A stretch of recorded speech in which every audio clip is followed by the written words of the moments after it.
has it been 1 full year that I moved from the UK to Australia? Hey! So it's exactly 10:30 a.m. 20th of September 2023, and I've just arrived Sydney. Oh god, I'm so happy. Total flight time was about 34 hours from Lagos, Nigeria. But yeah, I'm just gonna go pick my bag and go. Welcome to Australia. Time moves fast when you're actually having fun, because Charlie, when did I say, hey guys, welcome, I am now in Sydney, Australia, and now it is 1 year. Do I still have that honeymoon face? Because hey, as Australia showed me shaggy, or am I trying to see if I can move to another country? We're gonna find out in this video. But hey guys, welcome back again to my channel. My name is Theo Goodness. I am a registered nurse currently practicing here in Australia, and in this video we're going to be talking about my 1 year experience, lessons, and a little bit of chit chat. Okay, so make sure you stick around if you find that interesting. The first thing I would like to state is that I have stayed here now 1 year, and listen, nothing would ever prepare you for the cold in Australia, because you know what? The summer will have you thinking that, hey, Australia is hot. It will give you all the hot tropical vibes ever. But you see, when that winter starts to show you shaggy, you think, am I still in Australia? Listen, June, July, August, they are the coldest ever in Australia. These 3 months, it still feels like it's UK's autumn in Australia. That's our winter. So I don't know if you understand. So it is winter in Australia, but I do feel like it is autumn in UK. That's how the weather is. So it's not as freezing as the winter I felt when I was in the UK. However, you know, when you're just spoiled, like I was spoiled with too much sunshine, and when that winter came, Charlie, I was like, hey, this is bringing me back to my depressed state. And that will bring me to say that whatever country you move to, you just have to make the best out of it. But anyways, that being said, it is just 3 months of cold, and the next 9 months it is sunshine, because right now we're in spring and I still feel like it is summer because it's hot already. I don't know, this year I think everyone is saying that it's getting hotter quicker than it should be, but I love it. Look, this is one of the reasons I came here, so please bring out the sunshine, okay? But yeah, I have also realized that it is very multicultural here, in the sense that, listen, last month I went for an African party, and the number of Nigerians, the number of Africans, the number of people from other parts of the world that I found in that party is like mind-blowing. Never ever have I gone to a party that is meant for Africans and found other race, like even Australians. They were there, they enjoyed our food. If you follow me on Instagram, you must have seen the video. They ate our egusi, they ate our fufu. It's just so beautiful to see, right? So yeah, like it was so good. And we have another one coming up on the 28th of September. I really hope I'm going to be able to film a YouTube content for that, because I want you guys to see how multicultural we could be, because that one is going to be bigger than the last one we had. Because this one we are going to have on Saturday, it's going to be filled with like festival vibes, like people come out with costume, dance, music, food, very important. Okay, but yeah, that is it about it. Another thing I like to say is that you need contact here in Australia. Like, you would think there are things that are not available, but you just need somebody to tell you where the things are. Like, if you follow me on Instagram, you also know that there was one time I went to buy a full goat, like full goat. I never imagined that I would be seeing that here in Australia, but I bought a full goat for like 180 Australian dollar, and we ate that goat. It was so good, and it tasted like Nigerian goat. So another thing you should know is that you need contacts here in Australia to know a lot of things, because we're not many. So you might as well ask people questions to show you around, so you don't feel lonely. Okay, but yeah, that is it about that. Another thing I've learned in my 1 year of being here in Australia is that opportunities are endless. You just have to search for it and apply for it. I'm going to talk based on scholarships here in Australia. I've made mention of the fact that I'm currently doing my advanced studies and I am doing that under scholarship. Listen, I applied for 2 scholarships and I got the 2. That's how opportunities are here in Australia, especially in nursing. Let me be more specific. The way they are looking for nurses to do this course, do that course, go for your master's, do this postgraduate course, it's so amazing to see because they want you to progress, they want you to advance in your career, they want you to be very educated to meet up with the growing population of Australia. There's so many things for you to do, so many scholarships for you to apply. Just apply, and most of the time you find out you're going to school for absolutely free, or maybe just little stipends you have to pay, but it is just so mind-blowing. Okay, and I probably would make a video about my career pathway scholarship I got. I'll make a separate video, but it's just so sweet to see. Honestly, it is just so sweet to see. Another thing I'd like to state is that, hey, listen, when they say Australia is far from the whole world, it is actually far from the whole world. Ever since I moved to Australia, I've done 2 international travels and 1 local travel. Why is it I'm going to Queensland and I will have to fly for hours? We're still in the same Australia. Nothing will prepare you for that, but it's part of the adventure light. So you would like, my friend is in Perth, and if she has to come visit me in Sydney, she has to stay in the plane for like, I think 4 hours. Is it 4 hours or less than? I don't know, but Perth is like the end of Australia. But yeah, it is just so far from most part of the world. And when I had to go to Philippines, I used just 1 flight, but it was like 8 hours. I was like, hey, just 1 country. But it is what it is. That is not even like anything to worry about, but I just want you to realize that yes, it's actually far. And even road trips, if you're doing road trips in Australia, like you can drive for 7 hours and you're still in New South Wales, the same state, for 7 hours. Take me back to the UK. The UK, I'll just go 1 hour, I'm in one place, 1 hour in the next state. But anyways, that is reality. Another thing I would like to state is that although Sydney is very expensive, it is still livable. I'd like to state that it's not as bad as we thought it would be. Like when we're coming to Sydney, we prepared for, oh, Sydney is the most expensive, but Charlie, it's not even that bad though.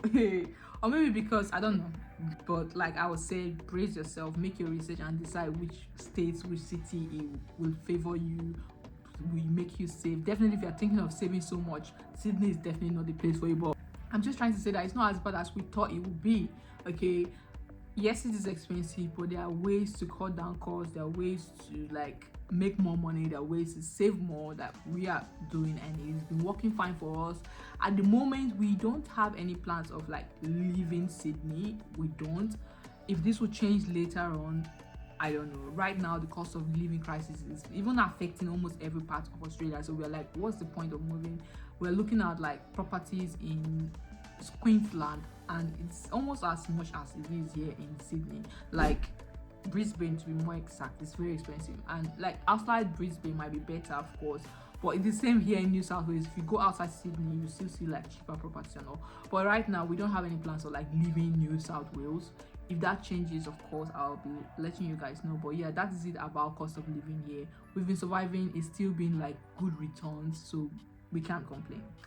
Another thing I like to state is that the particular place you move to first in Australia will determine how much you will love or you will hate Australia. 1 year yet, I am still proud that I choose Sydney over all other states or other cities, over other jobs. If you remember, I got job in like 3 states.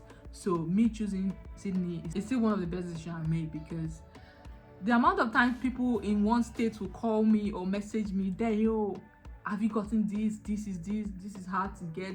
I'm like, I'm in Sydney, I can't relate. They'll tell you, oh, to get a GP appointment is hard. They'll tell you, oh, to get a Listen, I live just 15 minutes walk to my GP. I can't relate to some of those things. That's why I say, yes, it might be expensive here, but one, you're getting the value for your money. I just go on my app and I have an appointment with my GP tomorrow. That's how easy it is to get a GP here.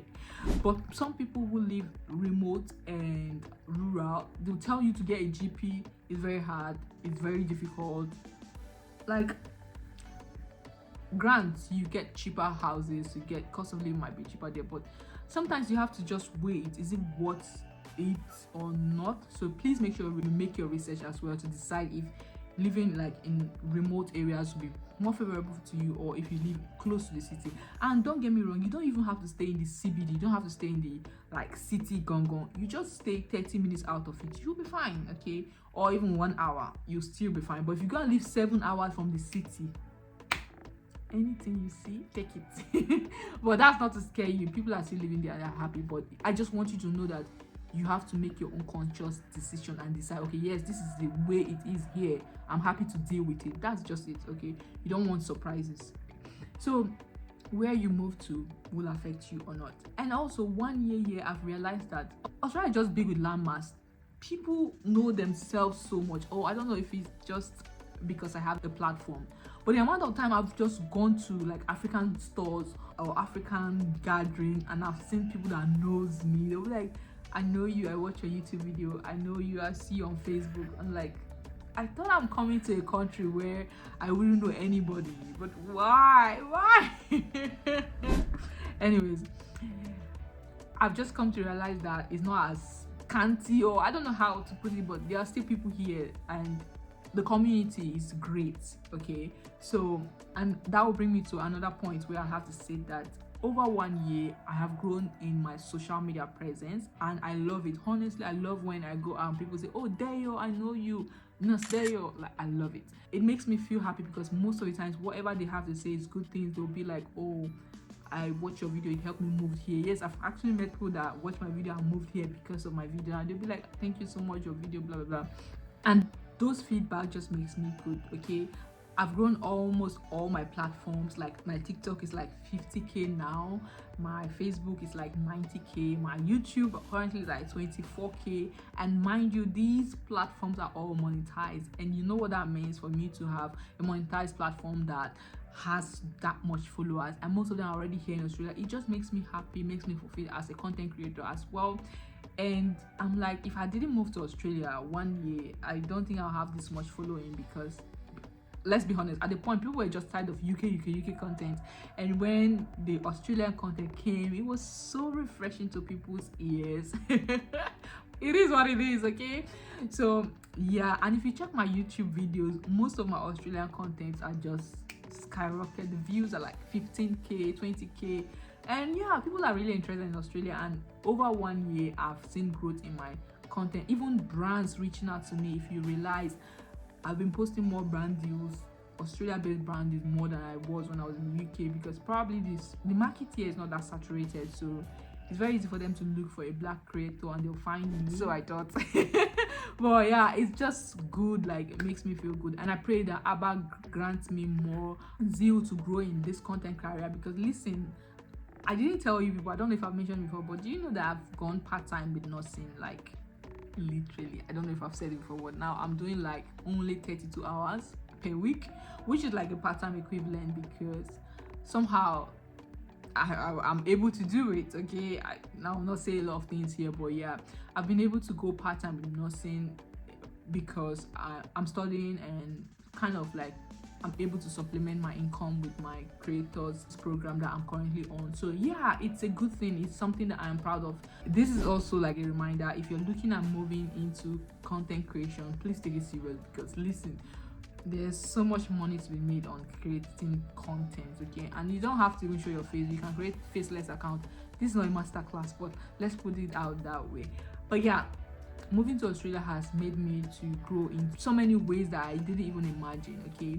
Another thing I like to state is that when you move to Australia, be very careful, okay? 1 year here, I've realized that there are some things you can try and live without during your 1 year. Do it. It's going to help you save more and just like progress faster. When I moved here, people didn't believe that I could survive 1 year without a car, and that's where you live matters, okay? Like, I've been here 1 year, I don't have a car, and sometimes I feel, because I'm like, if I had a car, I would have been able to like go for road trips, you know, all those countryside viewings. I love it. I used to live in the countryside when I was in the UK, so I miss that part of my life. I wouldn't even lie. But 1 year, yeah, I'm like, listen, one of the reasons why I live in Sydney is because of the transportation, and the transportation is great to take me to work, take me to places I need to survive my daily life. So I'm okay. I know I said I'm saving up for a car, but I'm just like, Listen, do you really need this? Things you don't need, please don't get it. Do you know that 1 year I've not gotten a credit card? And you know that thing they say, oh, getting a credit card is going to help you build your credit score. Lie. There are so many other ways that you can build your credit score, not only through getting a credit card. So yes, we haven't gotten any credit card because I'm like, see, we don't need it. Okay, let's leave it. We are not building any credit score right now. If we need to build, we build it any other way, but not getting a credit card, because sometimes you just spend money on things you don't even need. And trust me, credit card is something that we don't need now. If we need it sometime in the future, maybe to expand our business, is fine, but right now, no. So yes, 1 year down, no credit card, no car notes, no car. We are just doing it, and so far we've been able to save more than we should if we had those things, because maintaining car is not cheap. Okay? So yes, that's the reality of us 1 year yet. And would I say I regret moving to Australia? No. Still no regret, no atom of regret. Like, I'm still 100% confident that I made the best decision moving here with my full chest. And I remember somebody making a comment under my video on Australian nursing strike, say, oh, Australian nurses are going on strike, people are still paid low. And yes, yeah, we had a strike action, but that doesn't mean that the pay is terrible. Okay, the pay is still much better than it is in most countries, and we going on strike doesn't mean that the pay is like in a terrible state. It means we can have more because our government can afford more, and we deserve more. And of course, with inflation, we deserve to be having a pay rise every year. So that's what we are fighting for, and that's one thing I love about the Australian nursing. Their unions are very strong. So when I post about the strike, people are like, oh, I thought you moved to Australia for more money, blah blah blah. The people are striking. Yes, we are striking because we can have more, and we will have more, because if you follow up with the news, most nurses that go on strike here in Australia do have a pay rise. And that's one thing that make Australia one of the top paying countries for nurses. It's because we always go on strike, we always ask for more. It doesn't mean like if you ask somebody here in Australia, nurses, they'll tell you nurses are paid well, and it's true, because if you compare the pay of nurses to other professions or other jobs, you realize that nurses are paid very good when you compare to other jobs. Of course, we can always have more, because who doesn't want some more here and there? But yes, that is it. So yes, honestly speaking, no regrets so far. Finger crossed it remains like that, because you know how things can just change. And I like to say, oh, if I had stayed in the UK, September would have made it exactly 5 years in the UK. I'd have gotten my ILR. Sometimes I still feel, if I had waited, I would have gotten this. But then I'm like, okay, but what would I use it for when I knew deep down that I would still live? Like, it didn't make any sense to me. But honestly, I'm grateful to God. Sometimes human plans and it doesn't go as it should be, but I'm happy that it all went well, all went as I planned. And yeah, I still have 3 more years to go before I finally get my Australian passport. And let me tell you something, that 3 years is looking like 30 years, because hey, I cannot wait to have my passport. I'm just tired of this visa application. You know, it's not easy applying for visas. It's not, especially me that love traveling. It's not easy. Sometimes I just think of the visa thing, I'm just like, you know what, I'm not going. But yeah, I still have 3 more years to go before I can finally grab that my Australian passport. So yeah, that is it for my update. I hope you pick 1 or 2 things from here. And also, I would like to say that if you have any question in particular that I didn't touch on, please let me know in the comment section. I'll be happy to answer. And let me ask you a question. 1 year, do you see any changes in me? Like, I feel like I have gotten more weight. I feel heavier. And I'm trying to lose this weight, okay, but like, I feel like, I don't know. Anyways, this is what it is. I want to say, I thought I would go and start my fitness journey when I come to Australia, but Charlie, 1 year here, I've never gone into any gym. The most I do is walk. I take long walks. Like, I try to walk most of the times because I don't have a car, so that helps me walk to the train station, walk, like, not even just transporting. I walk a lot, and that helps me keep fit as well. But like, I still feel heavy. The food here, I don't know, like, we cook our food, we don't eat out that much. We buy food, we do all those things, but still I feel like I'm getting which I don't want because it's so hard to lose weight. But Australia has been good, and this is what I have to say. Yeah, let me know if you have any question in particular under the comment section. I'll be happy to answer and do a second video about your Q&A. But thank you so much, Australia. 1 year yet, and I cannot wait for what the coming years will be for me, and I'm hopeful and I'm grateful because it's Abba that is directing my step. And make sure you hit the subscribe button, subscribe if you're here to join the family, like this video, share with your friends as well. They might pick 1 or 2 things from my own 1 year experience here. Thank you so much for watching. I'll see you guys later. Bye.